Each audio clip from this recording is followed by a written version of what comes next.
জোহার। আদিবাসী কর্মী সমাজের সমস্ত নেতৃত্বের কাছে বা কর্মীদের কাছে, আরও যারা আমাদের সমর্থক আছেন বা শুভাকাঙ্ক্ষী আছেন, সবার কাছে একটা আবেদন। আজকে 14 তারিখে আনন্দবাজারের পুরুলিয়া বাঁকুড়া পেজে একটা লিখেছে, তাতে অনেকের মাঝেই একটা বিভ্রান্তির সৃষ্টি হতে পারে। এটা কোনো বিভ্রান্তি নয়, আমি ও যে লিখেছে তার হেডলাইনটা লেখার তারিপত্র আমি প্রতিবাদ করছি। পরিষ্কার কথা, করমে মুখে অজিতের ভোল বদল, জাতিসত্তার দাবি আর 9 রাজ্যের কাছে। এর গোটাটাই ভুল, এই গোটাটাই ভুল। আপনারা শুনেছেন বা পেপারেও আপনারা পড়েছেন। আমরা আদিবাসী কর্মী সমাজের নেতৃত্বই মাননীয় মুখ্যমন্ত্রীর কাছে আমরা দেখা করেছিলাম।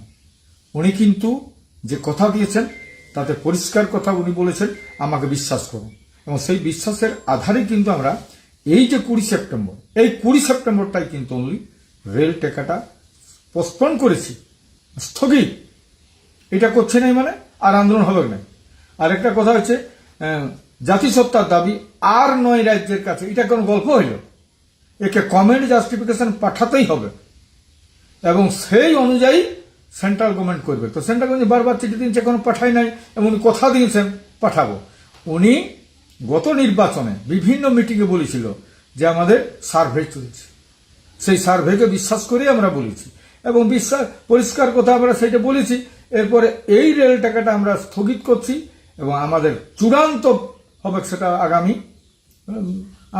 আগামী নেগাচারি ধর্মজোরবাহিতে। সেখানে পরিষ্কার কথা, আমার 26 তারিখে ওদের 2026 ভোট আছে। আমরা 2026 ভোটের আমরা তো দেখিব।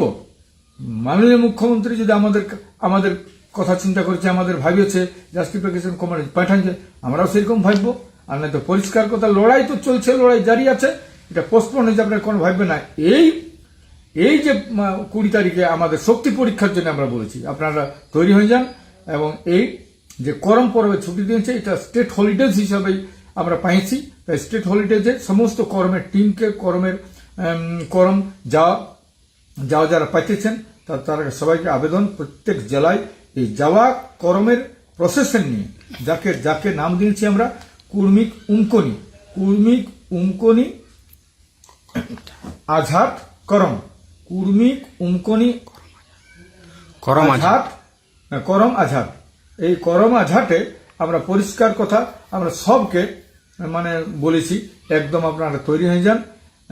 পুরাসে ওই প্রসেশনের মাধ্যমে একটা জায়গায় জমায়েত করে জেলায় জেলায় আপনারা ডেপুটেশন দেবেন। সেই ডেপুটেশনে যদি আমি বলি ডিএম এর কাছে যে এসটির দাবি যদি আমি করে দিই, তো লোকে বলবে না যেখানে আমরা প্রধানমন্ত্রীর কাছে গেছি, রাষ্ট্রপতির কাছে গেছি, যেখানে আমরা স্বরাষ্ট্র দপ্তরে আমরা জানাচ্ছি, আমাদের মুখ্যমন্ত্রীকে জানাচ্ছি, স্টেটে সব এত দাবিটা করার পরে এখন কি আর ডিএম এর কাছে বলা চলে না, করা চলে? আমরা যে লোকাল যে দাবি আছে তার মধ্যে আমাদের অনেক দাবি আছে, সেই দাবিগুলো আমরা কিন্তু তুলে ধরব।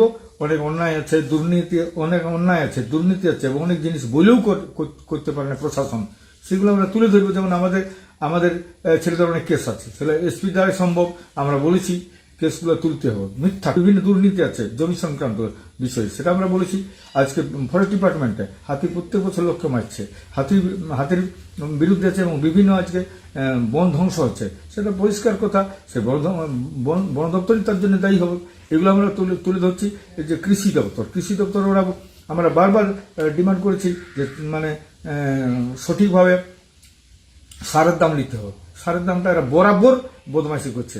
আমরা বলেছি মাইকিং করেছে গভর্নমেন্ট, সরকারিভাবে মাইকিং করা হচ্ছে, তবু কিন্তু ওরা ওই যে দাম অর্থাৎ ডবল দামে বিক্রি করছে। এগুলো আমরা বারবার বলেছি।